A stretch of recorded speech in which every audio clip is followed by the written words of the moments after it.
परम आदरणीय भारत के प्रधानमंत्री माननीय मोदी सर, मैं सुनील जी खाटी बिहारी इस कोरोना के संकट काल में और लंबे लॉकडाउन के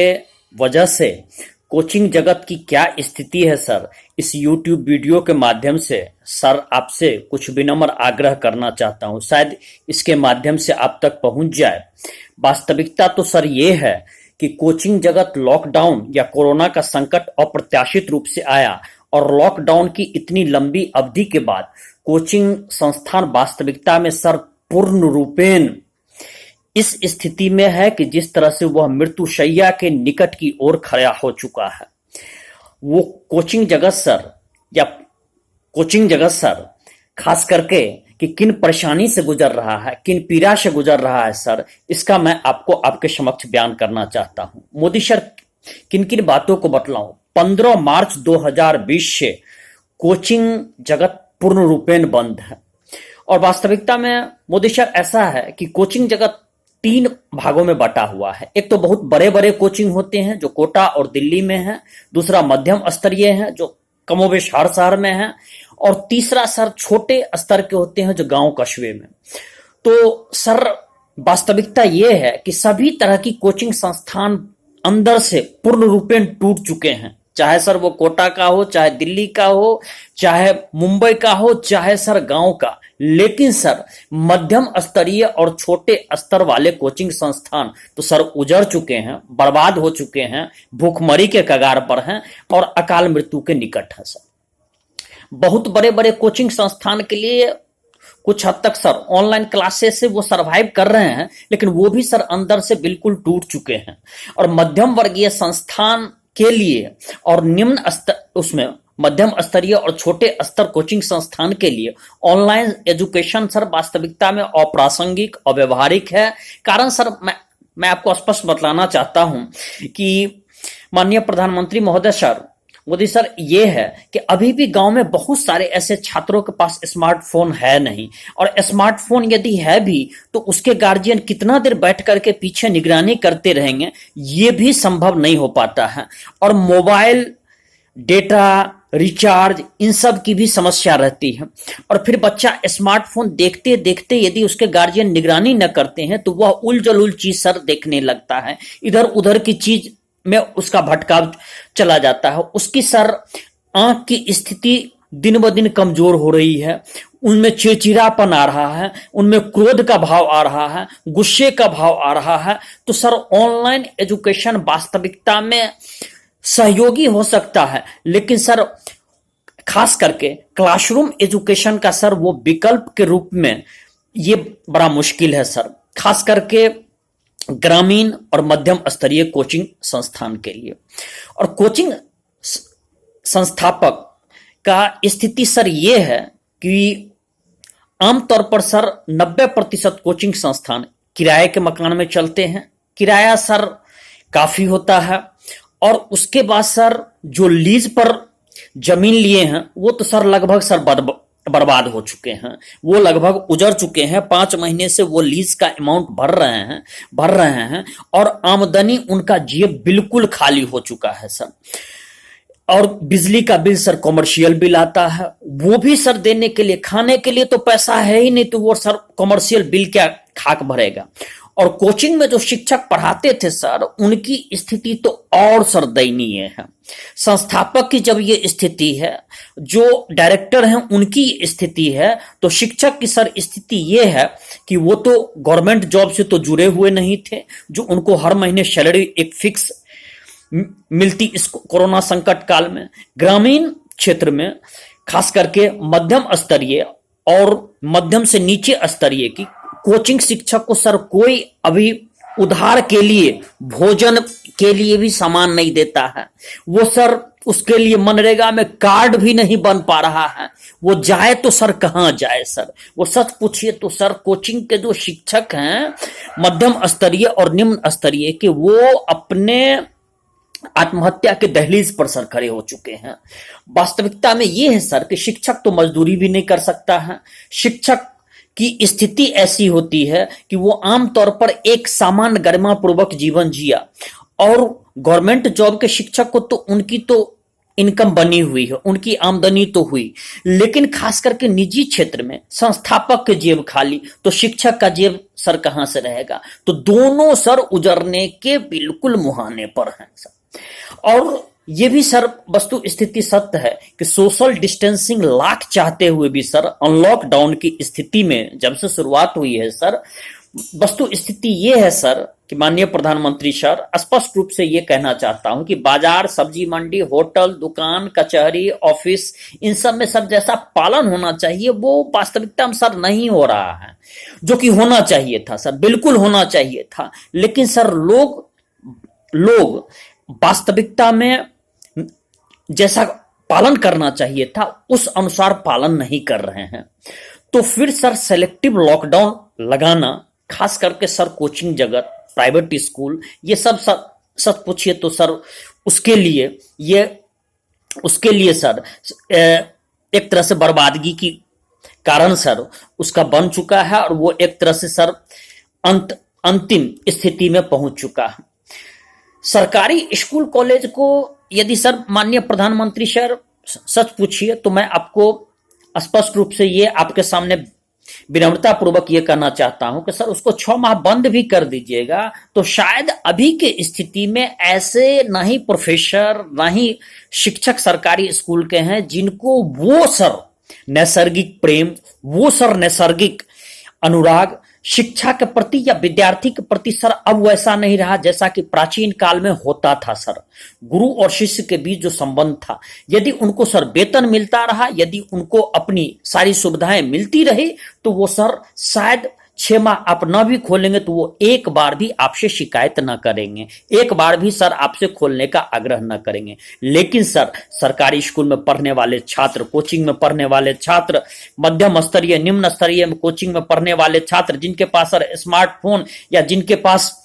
मोबाइल डेटा पैक की स्थिति नहीं है सर, वो निश्चित सर आपसे आग्रह करेंगे सर। इसलिए सर मेरा विनम्र आग्रह है कि सर कोचिंग संस्थान का प्रॉपर गाइडलाइन बना करके सरकार के तरफ से सरकार गंभीरता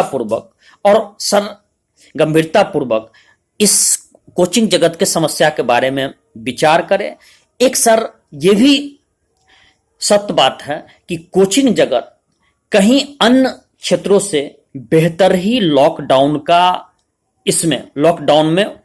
वो तो पूर्ण रूपेण बंद रहा था और सोशल डिस्टेंसिंग का उससे कहीं बेहतर ही पालन करेगा सर। क्योंकि सब्जी मंडी की जो स्थिति है, होटल की जो स्थिति है, बाजार की स्थिति है, बस की जो बैठने वाले की स्थिति है, उससे सर कहीं बेहतर सोशल डिस्टेंसिंग सर कोचिंग जगत निश्चित ही मेंटेन सर करेगा। और उसकी संभावना बिल्कुल सर,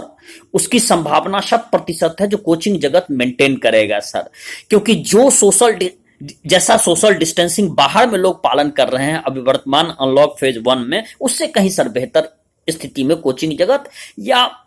इसमें है। तो सर इस स्थिति में कोचिंग जगत के लिए तो माननीय मोदी सर, मैं आपसे पुनः यही आग्रह करूंगा कि सर जरा कोचिंग जगत के इस भयंकर परेशानी के संदर्भ में सर विचार करें, गंभीरतापूर्वक सरकार विचार करे और फिर सर प्रॉपर गाइडलाइन के तहत, खास करके जहां कंटेनमेंट जोन नहीं है, खास करके जहां पर कोरोना का उतना फैलाव नहीं है, बड़े शहर सर छोड़ दीजिए। यदि मान लीजिए कि हो सकता है कि सर मुंबई में थोड़ा संभव ना हो, दिल्ली में कुछ दिन के बाद संभव हो, मुंबई में संभव ना हो सकता है जो ऐसे शहर में जहां पर बहुत ज्यादा फैलाव हो गया है, लेकिन सर ग्रीन जोन में प्रॉपर गाइडलाइन बना करके और खोलने पर सरकार सर गंभीरता पूर्वक विचार करे। इसलिए कि सर कोचिंग जगत बिल्कुल अकाल मृत्यु के निकट पहुंच चुका है सर। यदि अब लंबे समय तक सर इसको बंद लॉकडाउन की स्थिति में रखा गया, इसको यदि खोलने का आदेश नहीं दिया गया और यदि सरकार के तरफ से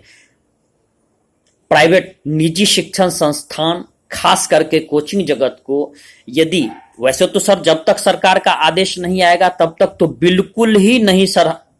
कोचिंग जगत खुलेगा सर, ये तो तय है कि जब तक सरकार की तरफ से आदेश नहीं आता है तो हम लोग सर राष्ट्रभक्त हैं, उसकी सर कभी भी और गरिमापूर्वक राष्ट्रभक्त इसमें कि राष्ट्र की आदेश का खास करके उसका पालन करना चाहते हैं। लेकिन सर चूंकि इतना लंबा समय ना हो जाए कि यह अकाल मृत्यु का शिकार हो जाए, समाप्त हो जाए, और इतिहास के पन्ने में जो कि कोचिंग जगत, शिक्षा जगत का एक बहुत बड़ा स्तंभ है, यदि लंबा समय तक सर इस तरह से लॉकडाउन यदि चलता रहा कोचिंग जगत के लिए तो वो सर अकाल मृत्यु का शिकार हो जाएगा और वो इतिहास के पन्ने में सदैव के लिए समा जाएगा सर। इसलिए सर माननीय मोदी सर, मैं आपसे आग्रह कर रहा हूं कि छात्र परेशान हैं, उनके उनके और कोचिंग इंस्टीट्यूट के संस्थापक परेशान हैं, शिक्षक उजरने के कगार पर हैं, संस्थापक उजरने के कगार पर हैं। प्रत्येक दिन सर सुबह उठता हूं तो उस स्थिति में सर फोन ही आता है कि कब कोचिंग संस्थान खुल रही है, कब खुल रही है। 15 मार्च से जब से बंद हुआ था तो सर शुरुआत में कहा गया कि 1 अप्रैल से खुला जाएगा, लेकिन जब 25 मार्च से कंप्लीट लॉकडाउन की स्थिति हुई तो कहा गया जो 17 अप्रैल से खुला जाएगा। जब दूसरा बार लॉकडाउन बढ़ाया गया तो कहा गया जो 3 मई से खोला जाएगा। जब तीसरा बार लॉकडाउन बढ़ाया गया तो कहा गया कि 17 मई के बाद से खुलेगा। जब चौथी बार लॉकडाउन बढ़ाया गया तो उस स्थिति में सर गार्जियन को या बच्चे को ये कहा गया कि अब जून 31 के बाद खोला जाएगा, और जब फिर गाइडलाइन के तहत कोचिंग बंद करने का आदेश है तो अब कहा गया कि जब तक सरकार का आदेश नहीं आवेगा, जुलाई बाद में सरकार के आदेश के बाद ही जैसा आदेश आवेगा उस तरह से फिर घोषणा की जाएगी, बताई जाएगी। सच पूछिए तो सर छात्र में भयंकर डर का माहौल है और उसको तो ये लग रहा है छात्र और उनके गार्जियन को कि शायद कोचिंग अब खुल ही न पाए। कोचिंग जगत सदैव के लिए मटिया मेट ही हो गया है और शायद ये खुल भी न पाए, इस तरह का उनके अंदर डर समा गया है। गार्जियन का फोन, बच्चे का फोन, और एक ही बात को बोलते बोलते सर सच पूछिए तो फोन का रिंग होता है। तो उस स्थिति में अब ये सर मन का दर्द ये होता है कि कितनी बार एक ही बात को ये कहूं, क्योंकि उन लोगों को भी लगने लगा है जो कोचिंग जगत सदैव अब अकाल मृत्यु की ओर बढ़ चला। इसलिए माननीय मोदी सर, मैं आपसे आग्रह करूंगा, भारत के प्रधानमंत्री परम आदरणीय मोदी सर, कृपया कोचिंग जगत के इस विषम परिस्थिति, अत्यंत कठिन परिस्थिति पर गंभीरतापूर्वक विचार करें और सरकार जैसा आदेश देगी हम लोग पालन करेंगे। लेकिन सर जरूर चाहूंगा कि आप गंभीरतापूर्वक इस पर विचार करें, अन्यथा कोचिंग जगत सर इतिहास के पन्ने में दर्ज हो, वो सदैव इतिहास के पन्ने में, कब्र में वो दफन हो जाएगा सर। और आपसे अंत में मैं सुनील जी खाटी बिहारी, आप समस्त भारत के छात्रगण से, बिहार के छात्रगण से, यदि आपको ये वीडियो मेरा मोदी जी के आग्रह जो मैं आपके ही संदर्भ में कर रहा हूं और कोचिंग जगत वाले आपके संदर्भ में कर रहा हूं, तो यदि आपको ये वीडियो पसंद आवे तो आप लाइक करें, शेयर करें, और यदि अब तक आपने सब्सक्राइबर ना बना है तो सब्सक्राइबर भी बन जाए। मोदी सर, उम्मीद करता हूं कि आप कोचिंग जगत के इस विषम पीड़ा की स्थिति और दर्द को समझ करके निश्चित ही कोई भावपूर्वक आप आदेश आवेगा, और जैसा आदेश आवेगा हम लोग सभी कोचिंग जगत वाले पालन करेंगे। जय बिहार, जय भारत। मोदी सर, चरण स्पर्श।